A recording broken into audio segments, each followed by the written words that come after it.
We are really happy to welcome SUMMACUMFEMMER. SUMMACUMFEMMER means Summa cum Femmer. And here is Florian, Summa, one part of the office that is composed of you and Anne. This lecture is the second one of the series, and this series is about housing, but also it's a way to propose lectures about just one project. That is something that is quite rare. And for us, for Pierre Vittorio and I, it's a way also to show to you, to the students, that we can make some sort of idealistic projects, or we can, you know, when I discovered your work in San Riemo, I looked at it and I said, it's a good project of a very good student. And what is very nice is the fact that you put it in the reality with a lot of constraints. And we are really happy to hear you about this. We know that it's quite difficult, but we know that you make it. So it's a good news for everybody. Just a few words. It's also the second. It's a second lecture, but it's the first one of the series of projects, because the very first one was a lecture of Emanuele Coccia, and it's quite nice that you're just after, because I think that there are a lot of links that we can do with this idea of a family that is not a genetic one, but that is a project of a community that is more diverse, more open, more fluid, more changing. And so I think that this project is a quite good expression of this idea, but we can discuss it after if you want. So a quick presentation. Florian Summa studied in Aachen and in Zurich, and your diploma is in Zurich also, yes.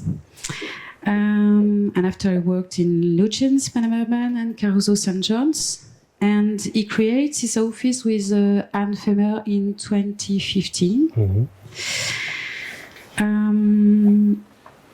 And the two architects in SUMMACUMFEMMER want to build flexible, cost efficiently, in a way that conserves the resources and to hide the standards of quality. That is a great point in your work.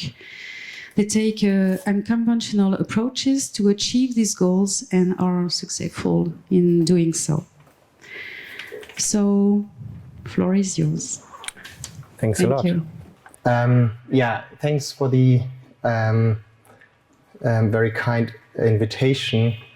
And as you said, I'm only a part of this project. So Anna, my partner, wanted to come as well tonight, but unfortunately she can't. But even if she was there, it would still be not the core team of the San Riemo project, because we did it together with our friends Juliane Greb and Peter Krag from Belgium, who we know for, since I was studying in Aachen and Anna working in Belgium for Jan de Wilder. So it's quite a collaborative project, and what you hear tonight is maybe only my view on this project, because I think each of us also sees it in a different way. I structured it a bit in different chapters, which you will see also to remind myself a bit what I want to talk about. So there will be short episodes of different things to go through. And I think we can directly go into the project, visible and invisible, talk about a few of these visible and invisible things. So what you see here is a building which is 6 stories high in an area with rather big wide streets and not so dense and low houses. And what you don't see is that it's, except if you had been there, it's actually on the plot of a former airport of the airport of Munich, which was there until the 90s. before they moved the airport out of the city, and the big land, quite not central but quite close to the center of Munich, became available for a new city almost. And I think you still feel a bit this idea or maybe even the spirit of the airport, because it does have extremely wide streets, and you see out in the countryside through there. And I think when you listen to the people doing the master plan in the 90s back then, I think they wanted to create some sort of counter area to the heart of Munich, Schwabing also, with all its grown historic city, and they wanted to build an alternative for it. Although it still has these very funny and sometimes also a bit sad corners, like you see here, that you have these green areas in front of the houses, and you see that our house is a bit bigger than the other ones, because it was almost the last stone in this newly built area, and I think they also changed the master plan over the 20 years, realizing that it can be, of course, much denser. What you don't see, of course, also when you look at a building, what's the strategy behind it, or what's the organization behind it? And in this case, it's a cooperative that formed itself now 10 years ago, Cooperative Großstadt, so cooperative of the big city. And I think many of the founding partners are architects, actually, and many of them also had some sort of work experience or teaching experience in Switzerland, actually. So I think they learned a lot how these cooperative institutions work so well in your countries, whereas in Germany it's something quite rare and also something new. So I think that's, as a disclaimer going through this project, it's always some years, if not centuries, behind what you're doing actually in Switzerland. I had an interesting talk about this with Andreas Hofer. Why is it like this? And of course, political things like a continuity, which you have in Switzerland, is quite important if you want to have trust in institutions like Cooperative, for example. And in Germany, you have generations that had quite, sometimes 3 times in their life, quite strict disruptions in their life, where everything was taken away from them. So there's not such a faith in institution like a Cooperative, for example.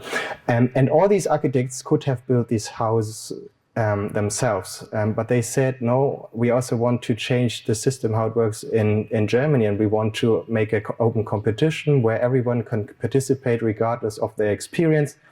And so we, Juliane, Petra, Anne and me, teamed up, and in the end, also had the chance to build it as a quite young office with no experience in such a scale. And I think that's still something which we are also really grateful for, that we got the chance to do something like this. What you see here is the entrance of the building, and that already shows maybe a bit what was one main idea. It has around 100 inhabitants and almost 30 flats in there, 27. But we wanted to see it not like a big block with different entrances and different staircases, but one big house. And maybe that's also what you saw in the other images, like the scale is quite big. So there's also only one entrance for everyone to enter the house. And I will show you later in the lecture what that means for the interior if all the people living in there enter through this narrow door and in a bigger door and get into this communal space on the ground floor.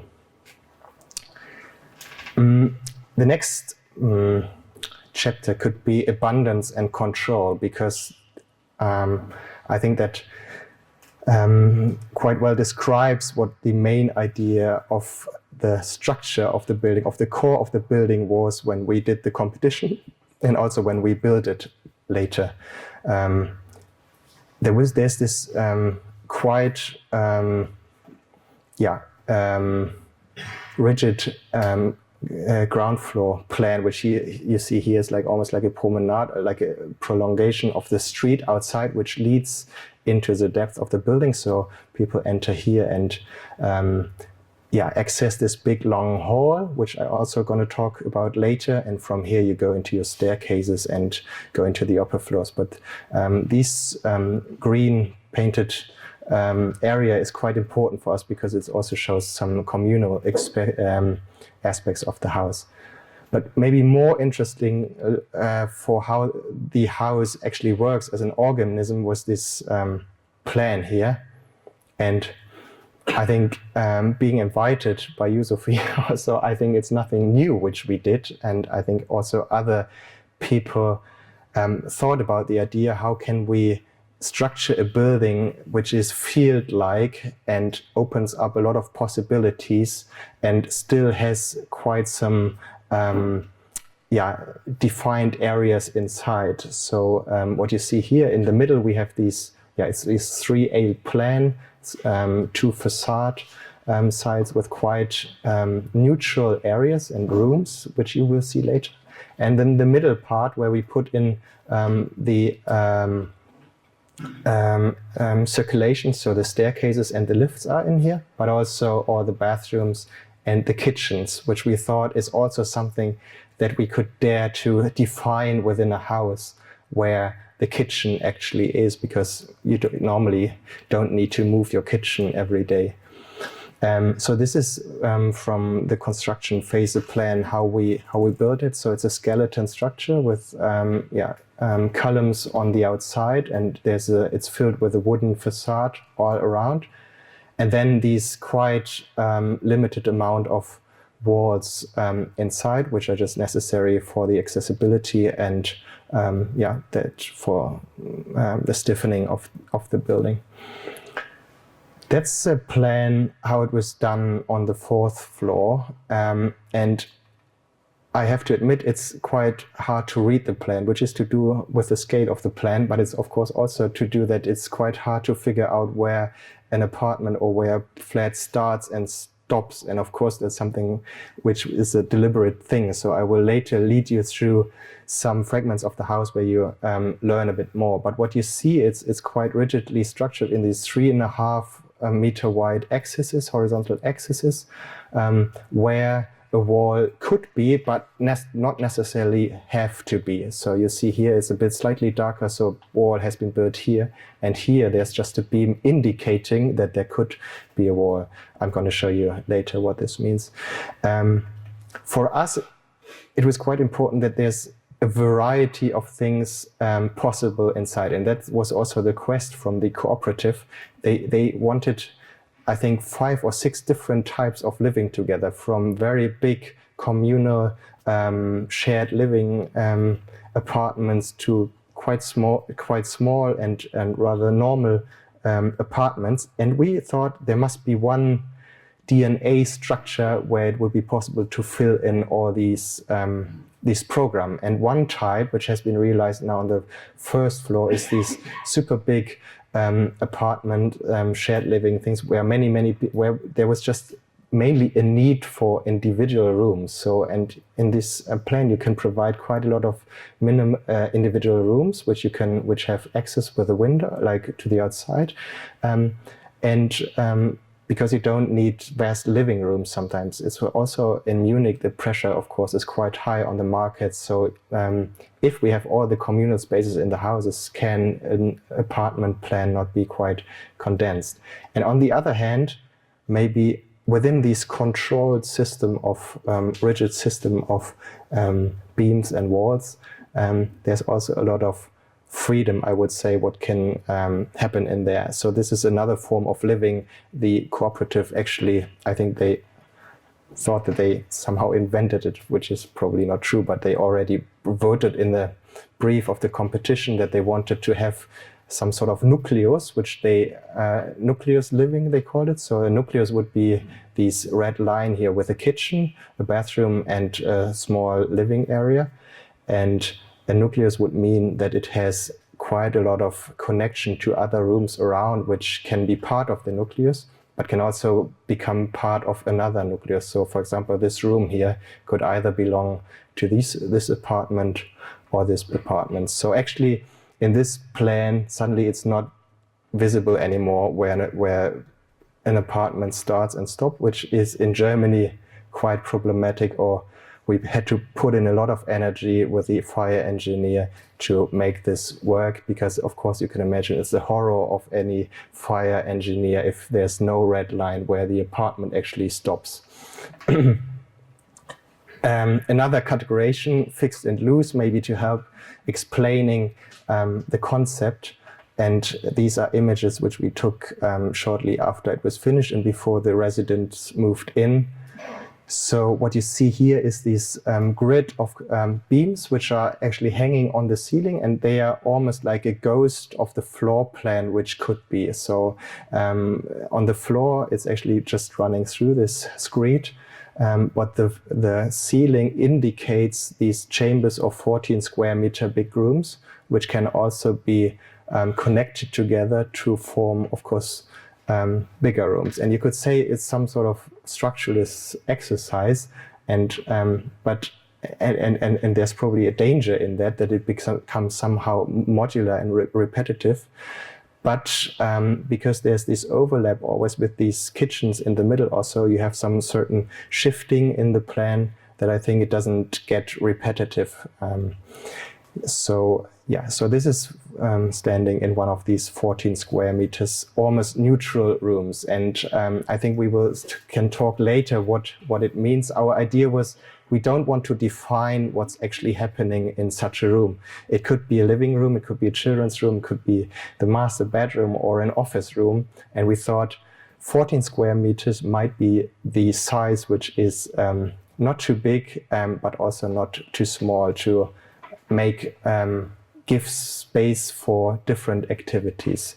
And that, of course, had the idea in our mind that we as architects don't feel secure enough or even don't want to define where in such a plan actually who is doing what. So like we felt like it's hard for us to say just by the size of a room we define that there would be an office or like a guest room or a children's room over here. We thought it should, or couldn't it be more open? And you already see here, this is the dark zone in the middle for the kitchen, which was quite I think a skeptical things also from the residents they looked at in the beginning. But because it is always connected to the outside and mostly also to two sides, there is a lot of light coming in there. And then what is loose is pretty clear. So of course you cannot move this column here, and you cannot move this wall here, this beam here. But of course this door here, being part of a drywall system, is something which is loose, which doesn't mean that you take it away every month or every second year or so. But this is something, these more short-term changing in the house just works through opening and closing doors. But of course, there's a long-term idea that, of course, you could take away all these non-load-bearing walls underneath it, and you know all these examples, what you could do with that then. This is a communal room where I think 4 or 5 apartments have actually access to and share this room as a communal space, but it's also the access route to some of the apartments which lie quite deep in the plan in here and which don't have their own staircase connection. So it's both circulation but also living room. And you see that there's 3 modules, 3 of these 14 square meter rooms added together. And then there's always some exceptions. So you saw it's not just like this strip, but it has these slightly bigger part in the south, and then of course, we try to stay within the system, but there's also, of course, exceptions from that. Shoes and potatoes, I wrote down to remind myself that I want to talk about different things happening in the core of this plan in the kitchen. So these are images which we took shortly after the residents moved in. So I think some of the chaos in these photos is due to the fact that they just moved in, but I think some of it is also quite deliberately the way they actually live in there. So this is one of the kitchen where you enter straight directly from the staircase through this door here. So we said the kitchen could be a place which serves different functions, and we don't want to build a bespoke entrance situation. Of course, it's nice to have a wardrobe, small wardrobe room, or also space to store things. But wouldn't it also be interesting that each resident decides themselves where to put their stuff and just has a much bigger room because it's a wardrobe, corridor, and the kitchen at the same time. So you see, of course, people need to put their stuff, and that's how it looks like. And most of the apartments also then have connections into other apartments or shared rooms. That's another kitchen. In Germany, it's different to Switzerland. I think in Switzerland, US architects also are responsible for the kitchen or have the chance to design the kitchen and make them really beautiful. In Germany, it's part of your life as a resident, so you move with your kitchen through your housing career, which ends like up sometimes with quite horrible kitchen solutions from all these kitchen manufacturers. And we had the chance to design a few of these kitchens for residents, but it was quite clear that's not our job, and the residents themselves will care for it. And of course, it's quite a mixed range of people living in there. I think this is also a designer couple, which you see in how it looks like. You see that we use this central kitchen also as a circulation route to go into other rooms like the bathroom. So the bathroom is quite connected to us with the kitchen because those things really define what you need in order to form an apartment. You need a place to cook, and you need a place to wash yourself. And the other one, the stuff around it is flexible and can be more or can be less. So this is why the bathroom is quite closely connected. And in Switzerland, you're not afraid so much to put these two things also in close spatial proximity. But in Germany, it usually everyone is longing for a corridor where there's first the bathroom, and then the children's room, and then the living room.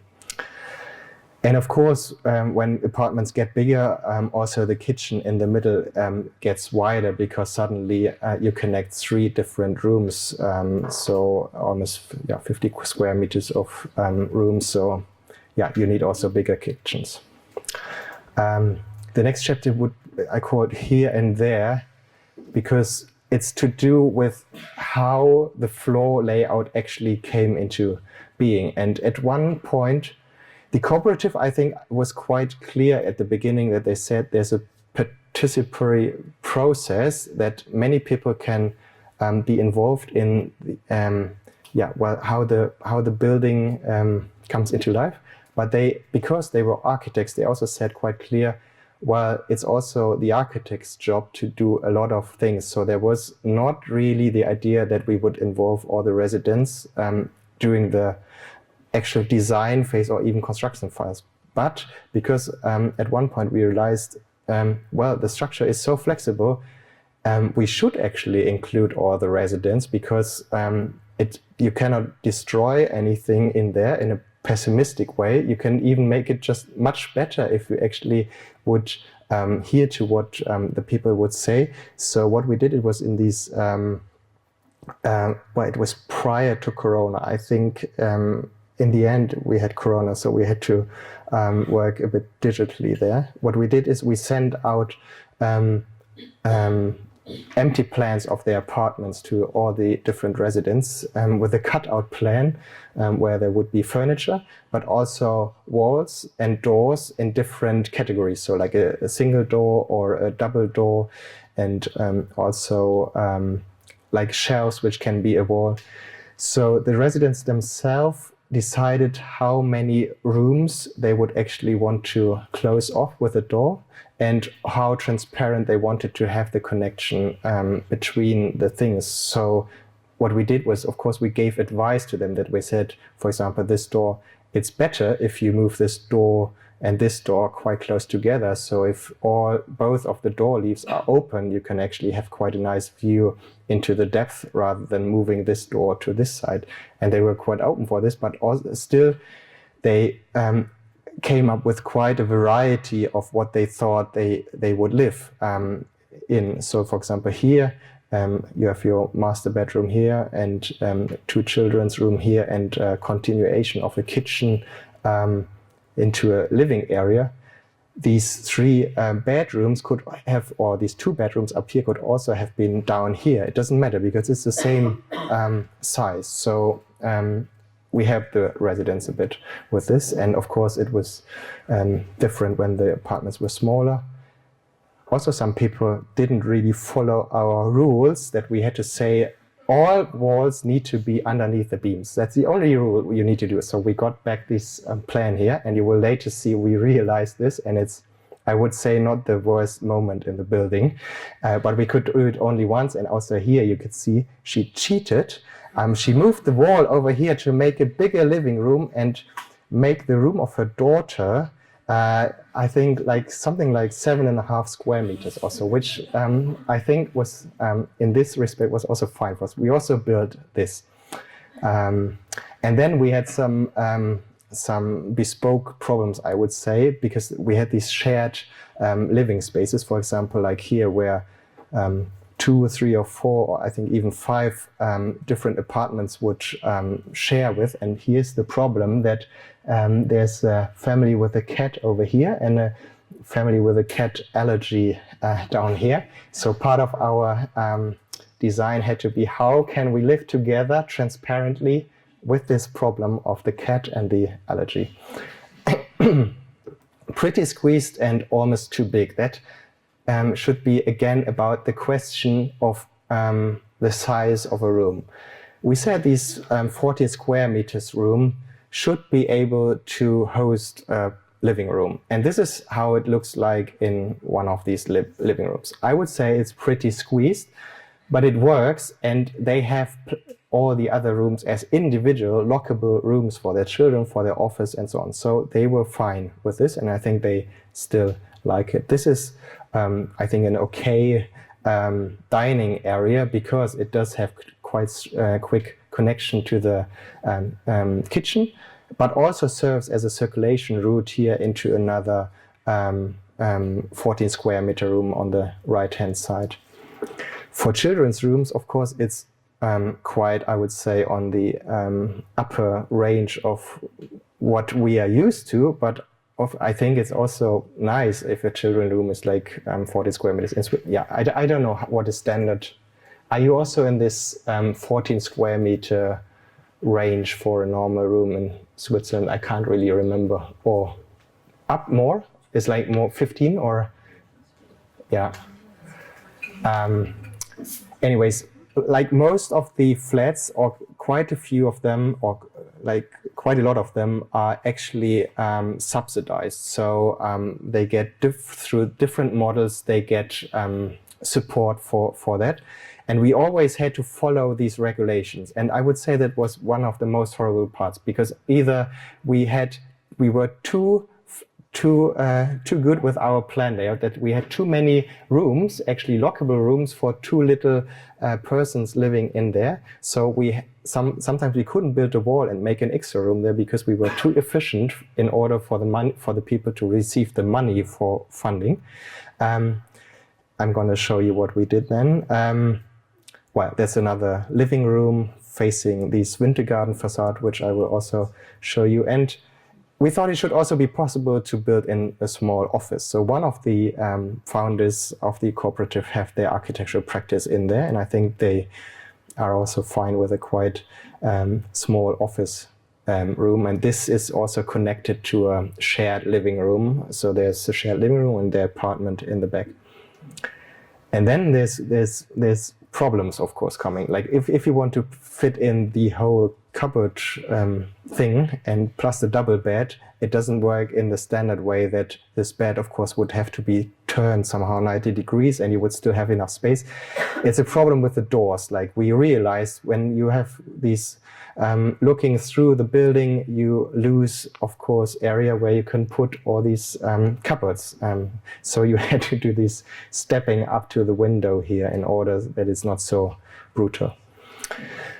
Voyaging and settling is something which I want to talk now about, the dynamics within the plan as it is built right now. So what the residents did together with, this is one of the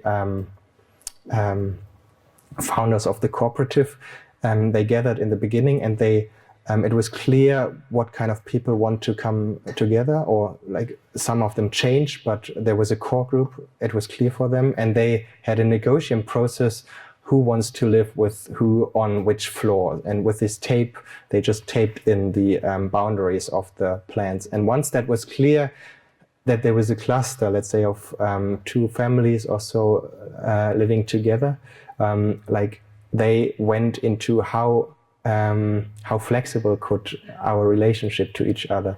So this is again like a blank plan. And in the first step, they actually marked the boundaries of the apartment. So what you see here, sorry, this is not so readable and you need to concentrate yourself a bit. I hope I won't lose you now, but this is an apartment here, like it has the kitchen in the middle here and 2 rooms on that side. It's accessed from the staircase.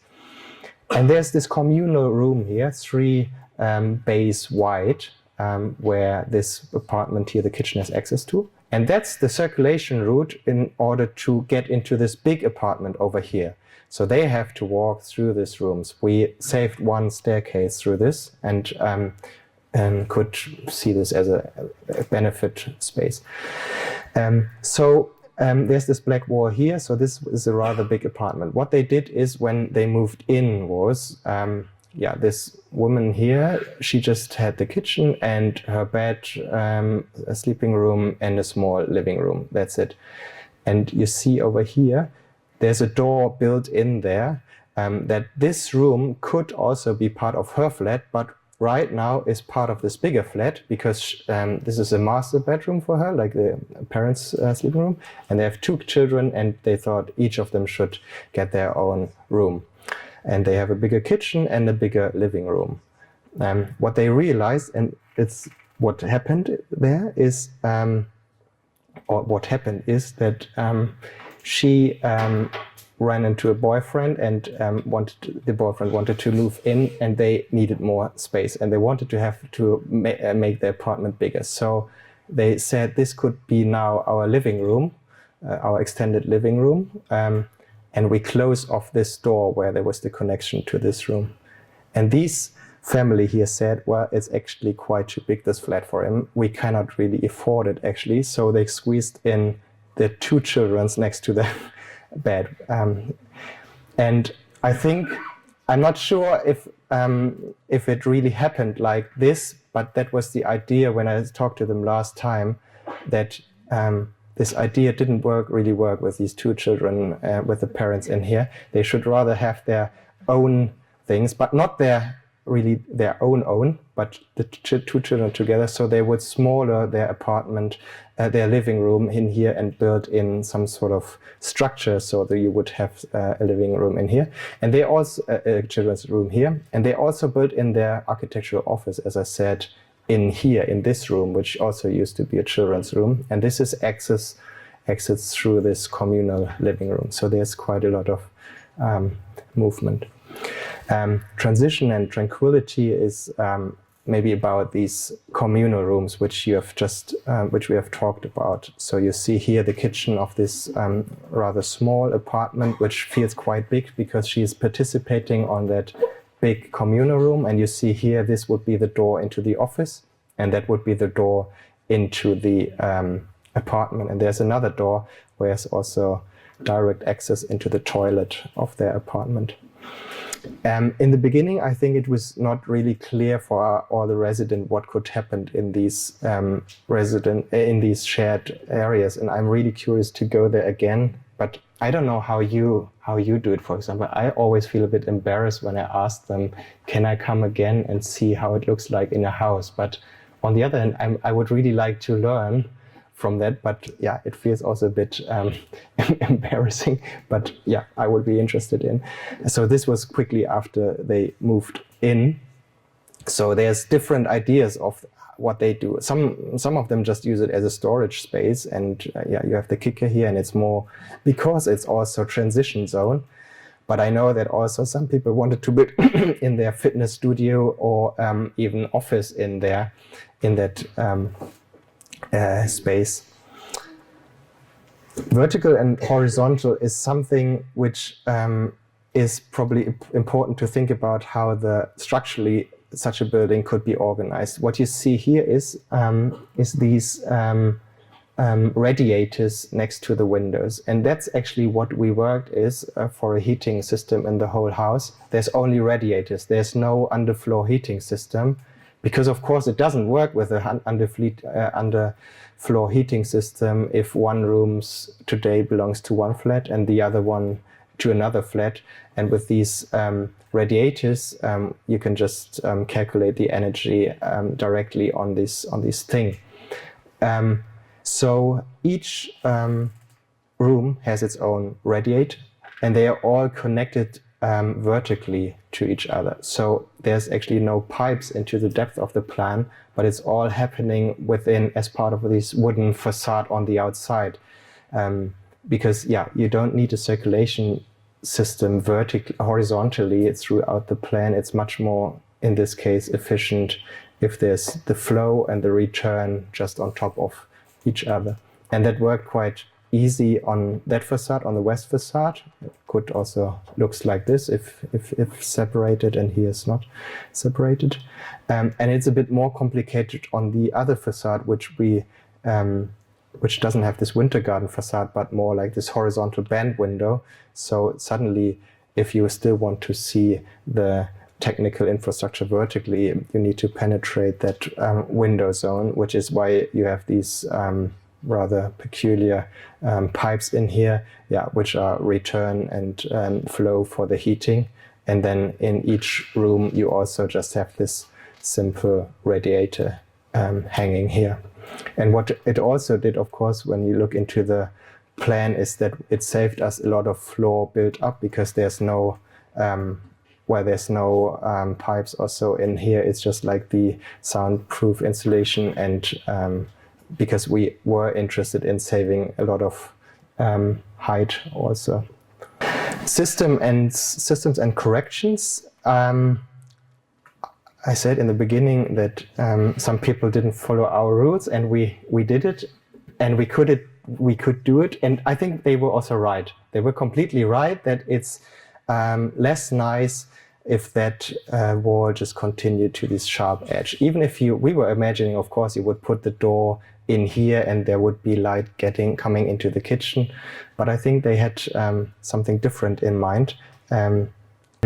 That's looking from the other direction. I think they had something much more, less strictly separated. So also their kitchen runs actually in this living room through the corner in here. So yeah, that was all fine for us. That is the other deviation from our system, that they pushed back the children's room wall, painted it even blue here. And it's also completely understandable. I think this time, well, I guess it was the same, that they wanted to have more light and more connection, more loft, more connection from the kitchen to the other room. Then there was also, I would say, corrections with these doors here. You can imagine if, of course, it's not the cheapest door in here. It also has this insulation down there. When the door closes, there's this thing going down and stopping the sound from going from one to the other room. But of course, you hear the neighbors, and I think she sometimes moved her cupboard there and put mattresses in there and so on. Then it works. But there's I think also other constellations, like you see again this image here in the office where they built in this double door, where you have the need to actually still use the door, but still wanting to have these proper sound insulation. And I think maybe we can talk later about what it means if we all say we want to go to the limits, but once we are in a room and we have a sound issue or so, yeah, not everyone from us can live with this. And I think it's also important that we have this in mind. All or nothing. I'm coming almost to the end. This is a short excursus to the Winter Garden facade. It's titled All or Nothing because at one point in the project, this Winter Garden facade, which we just call it Winter Garden facade, is actually not a proper winter garden because it's not thermally in any case insulated. But it was quite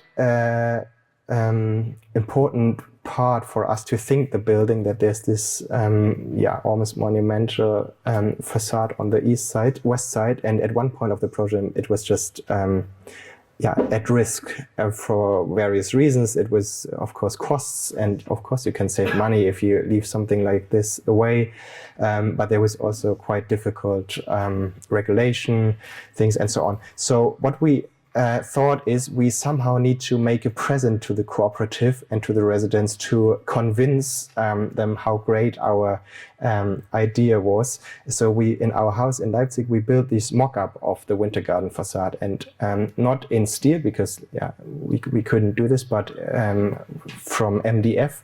But with the same radiuses, for example, like the steel profile. So we routed them and we painted everything white, and we had these corrugated sheets. And then for a short moment, we put it into our garden in Leipzig, also for us to see. We thought it's quite easy to assemble the things together. This is Marco, our neighbor, who always helps us with things like special tasks.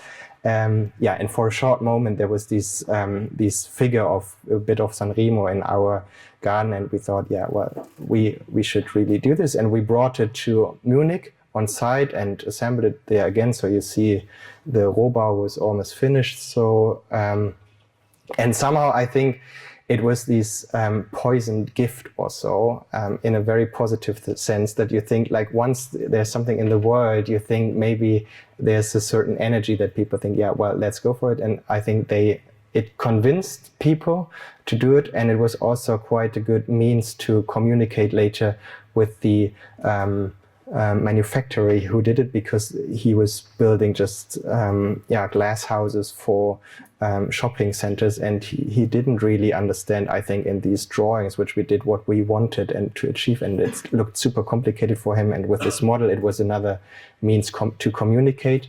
And because there was not any money, and he saw our drawings and said, well, you draw anyway any screw and so on, so you can just do the manufacturing drawings for us and I will just produce this for you, and with a lot of risks, and also negotiating this with the client, we did it like this. So we drew all this stuff and did the engineering calculation with our engineer from the building, not with the engineer of the company from the facade.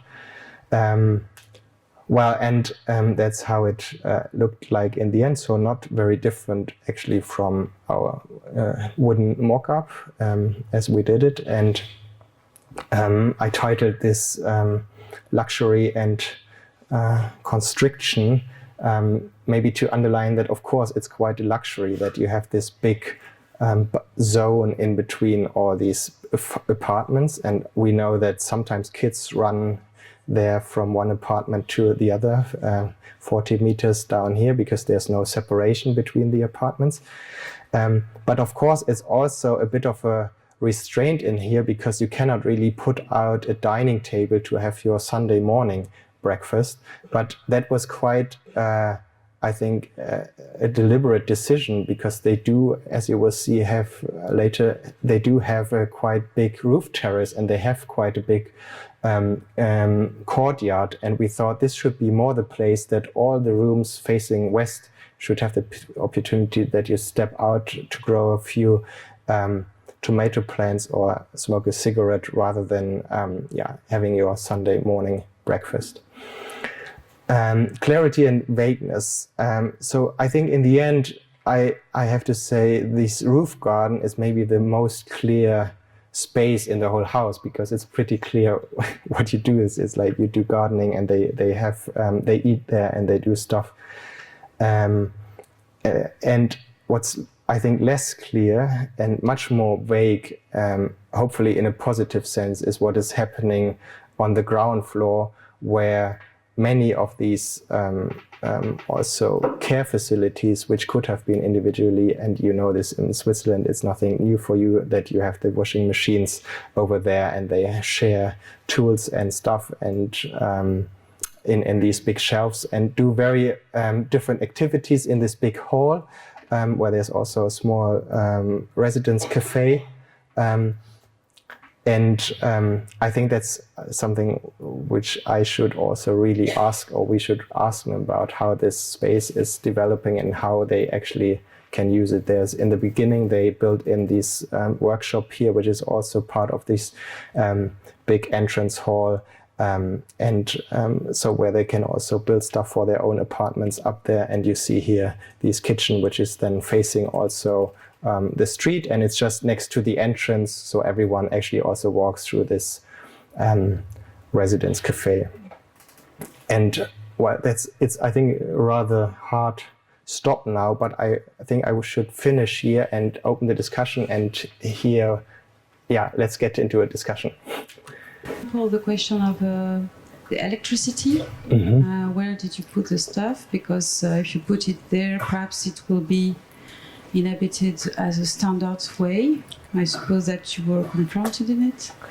And also I would like to ask you a question about the fact that you decided to have two really different faces, two different facades. That means that the rooms are different, different lights also, but different, for example, vertical windows from one side and horizontal one. So I suppose it is a strong choice from you, so I would like to hear you about this. Yes, maybe starting with the electricity. In the beginning, we thought we could have these, I don't know if you have them in Switzerland, these buttons which actually work just like remotelessly, just by the energy of pushing it. There's some certain energy being created, and so you could actually program them and put them everywhere.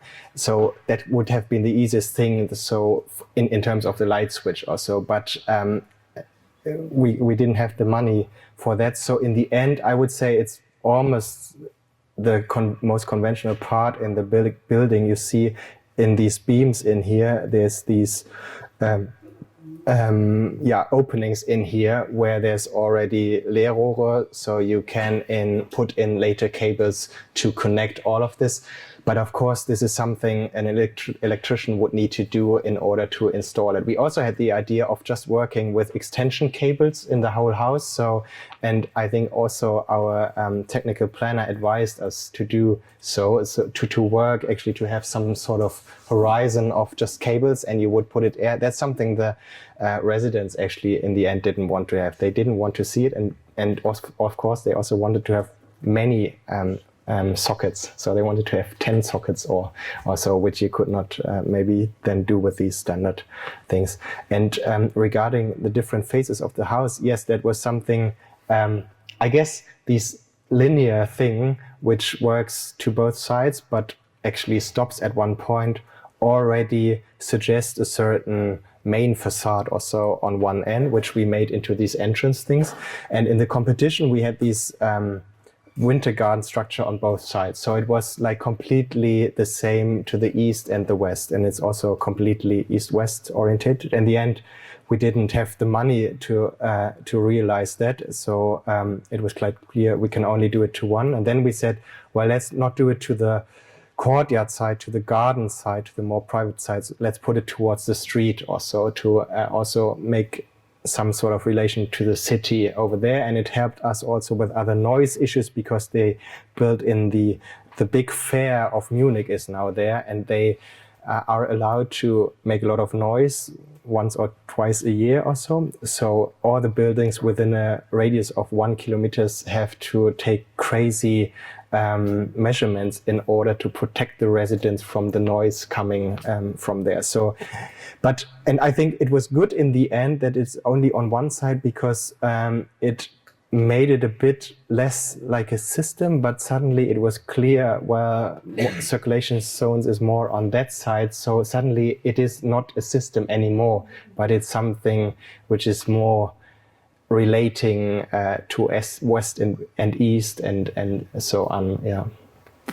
Yes, and it makes also differences that can help the inhabitants to choose what Yes. in this room and this one, because if everything is natural, you can't choose any room. True, yeah. And the fact that you've got some vertical windows there and horizontal, I think that the furnitures can fit in different ways. Yes. Two types, so it makes a sort of more possibilities than one type of rooms. Sure, yeah. Yes. Question?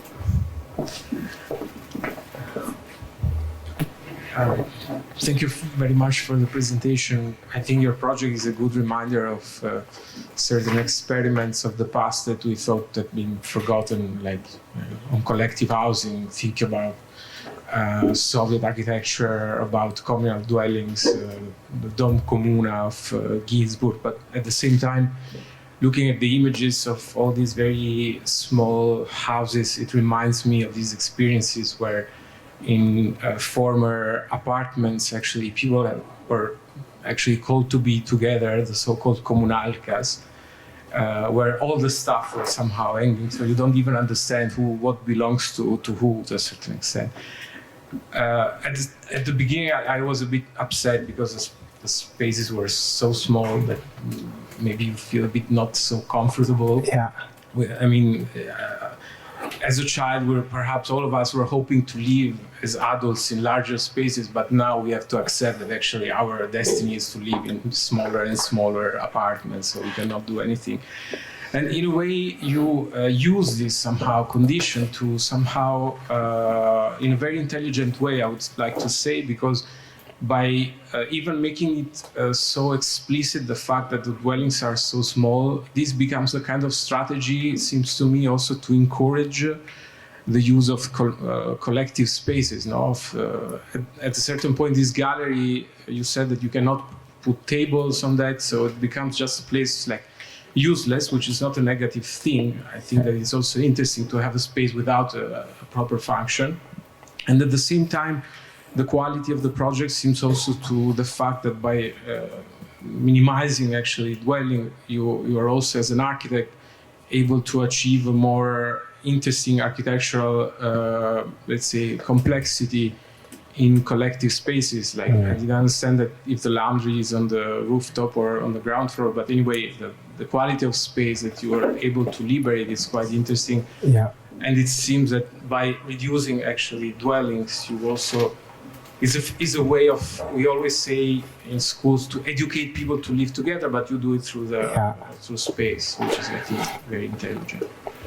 Well, actually, I would say, I think the Cooperative now has next projects, and I think they want to make the apartments even smaller because there's such a pressure on the market. No, I think like I think I would compare Munich like to Zurich or so, where there's such a pressure on the market that that it would exclude so many people just by the size of an apartment, making it bigger. And what we learned is all of the people like all these generous open plans, but in the end what they need is lockable rooms for themselves, for their children, and so on. And I think that suddenly makes it very different or very difficult, because suddenly you're lacking facade meters to create lockable rooms, for example.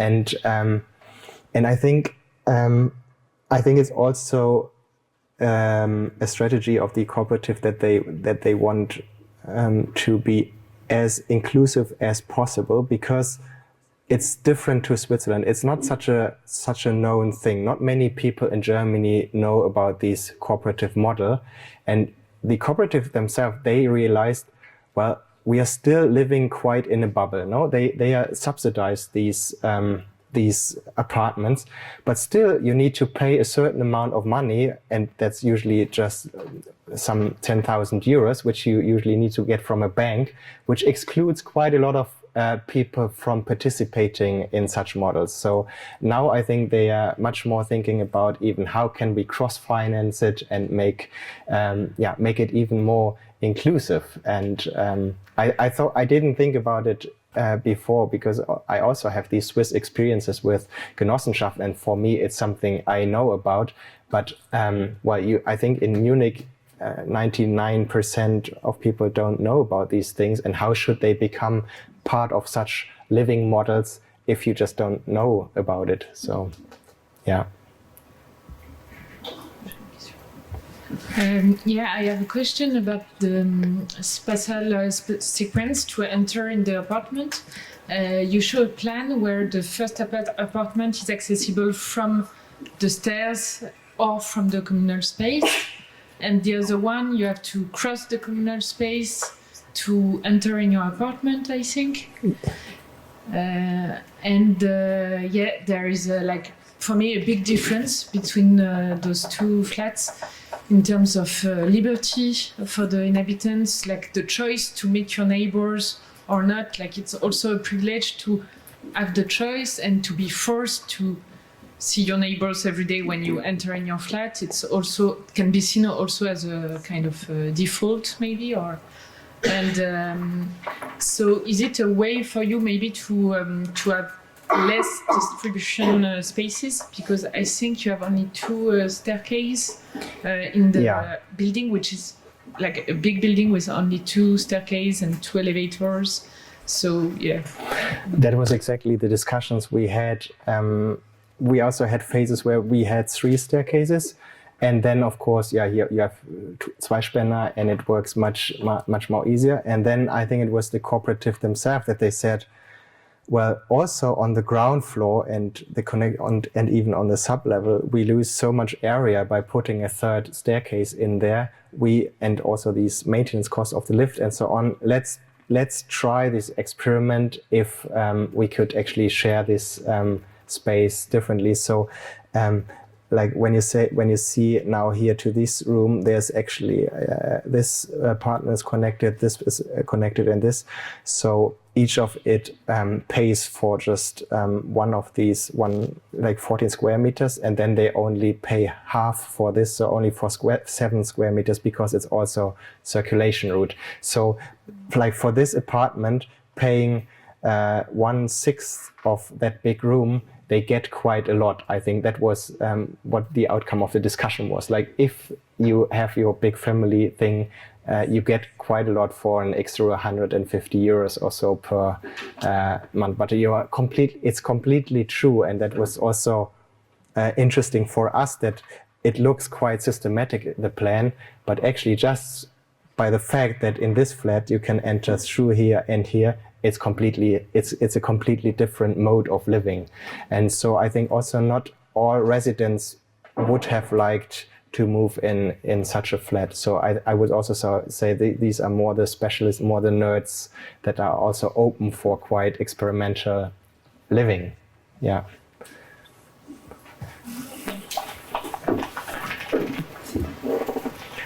Thank you very much for your presentation. I have a question related to the kitchen. How it came to you, the idea of structure the apartment through the kitchen? Because apparently it's like the space where you structure the apartment, but it's also the fixed space of all the flats.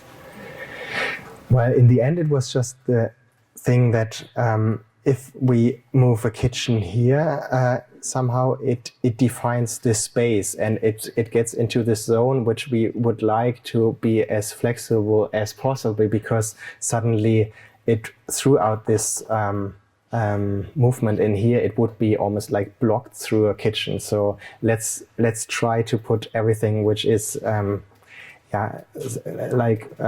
would say defined in a way in the middle. And I don't know what your experience is, but we thought the kitchen is also a place which is quite active also. So it's okay if you move through a kitchen into another room. You usually don't need to be alone on your own in a kitchen, except you're like a meditating chef also.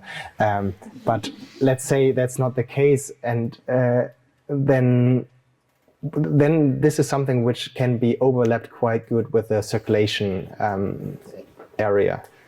But I don't know, like, what is your experience with this?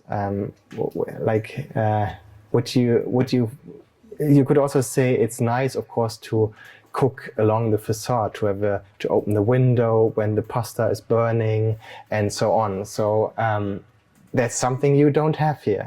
So you have to pay for these things. The interesting thing was, in the beginning they had a Haustechniker as part of the competition jury, and I think he really hated this project and said it's not working at all. And then we signed a contract with him that he would become our Haustechniker. And then he said, well, I just hang on. It works perfectly, actually, because we just install like a ventilator in the bathroom here, and it would suck the fresh air from here, which gets a bit dirty and gets really dirty in the kitchen, into the really dirty air of the bathroom. So this flow made completely sense for him. So it would be much more, because it's just like a one-directional thing. Yeah, well, that's just a side fact. I was asking because for me, like, it's the main space normally is the living room, where you can structure it a bit the house, right? So for me, it's very curious how you did it in this way to explore these kind of ways of building a house. So that's why I was wondering, and it's very interesting how you say it. Another idea, I think what we had in mind was this idea not to build for some sort of nuclear family or so, which also I think quite quickly falls into these typologies where the kitchen becomes I would say not a room of labor, but on the paper or on the image, a room of let's say enjoyment and relaxation also. And we always thought the kitchen is quite a laborious place. No, it's not of course you can meditate while you're cooking, but it's also quite a daily rough thing. Yeah, and that made it for us less connected with a sleeping room, for example, or a living room also, but more with the entrance also. Yeah.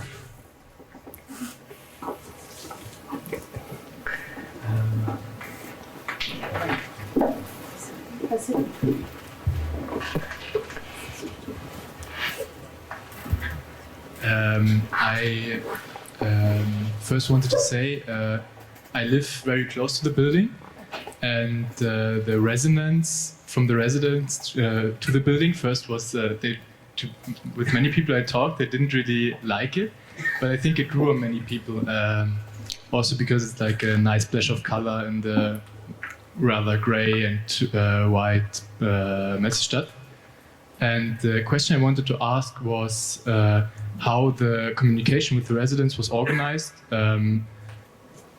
because I can imagine that it's quite tedious communicating with so many people that have a lot at stakes with, I'm not sure how much right, or how should I say, how much everyone can say, or how much power everyone has, but I feel like it's quite equal. And yeah, I wanted to ask how the communication is organized.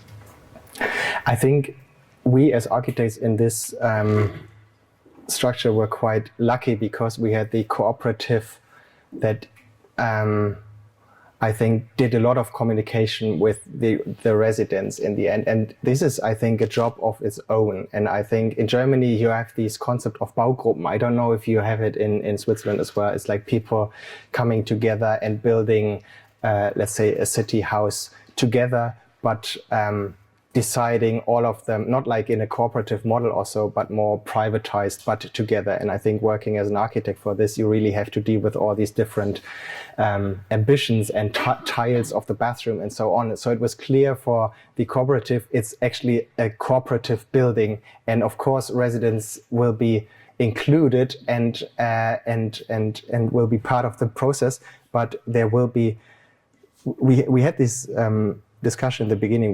We said, but in the end, people will not choose their bathroom tiles. And what happened is that people choose their bathroom tiles also in our buildings, because of course it is possible. But it's, I think, also sometimes just a question of how much extra effort on top of all of what we are doing anyways can we afford as architects, because it, of course, it becomes a whole project of its own if you start to coordinate different tile formats in such a building.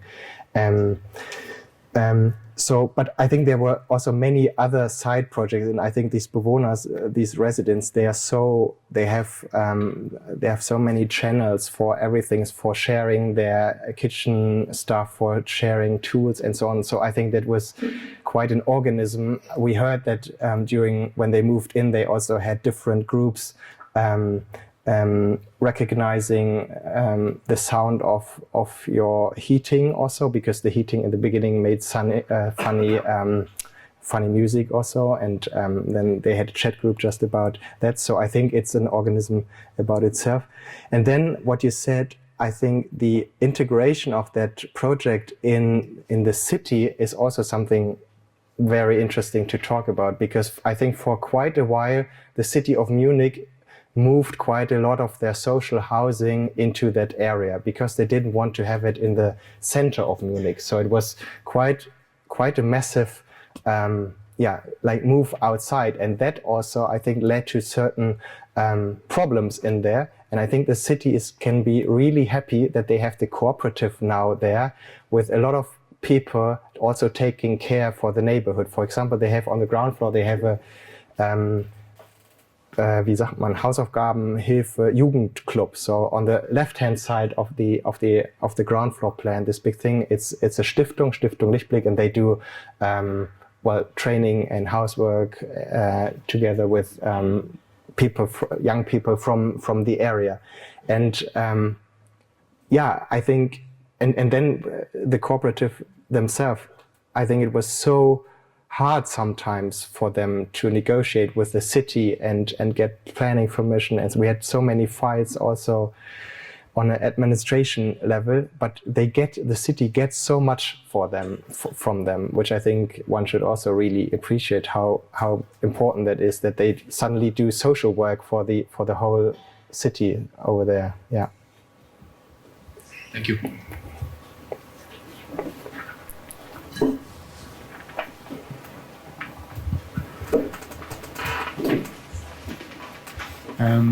Thanks a lot for sharing the process of. You showed a lot of the plans drawn by inhabitants, and I think it can be a quite challenging process for an architect. But I think it's really great that you show it, and it's really nice. And then I have a question. I have the feeling that you have a kind of not opposition, but maybe dichotomy between the flats, which are the picture you show are really like gray and white, because I guess you wanted to leave liberty for the tenants to kind of appropriate the space. And then you have the communal spaces, like the entrance, where you have this kind of very special triangular window, and then also you have a few colors in the communal spaces. And I was like wondering what was the process of designing them.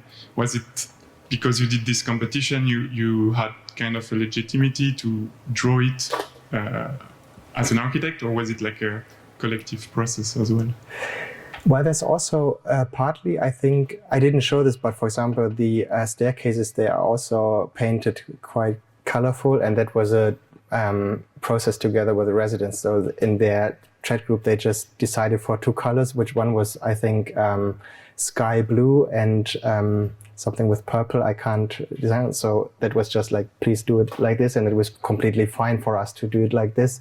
And then, as you said, I think in the apartments, we always thought it's less about these, like our statements in there, but a certain neutrality, you could say. Maybe, of course, it's in the end, it's a boring neutrality, just like this concrete and the things. But on the other hand, we also, for us, it was quite an important project. It was also the only project we had at this time, and it's still also the biggest project which we had in our office. And you want to take every opportunity also to formally deal with it. So because you do spend so much energy anyways. So I think this is why also there's all those experiments, I would say, formally also with these things. Yeah.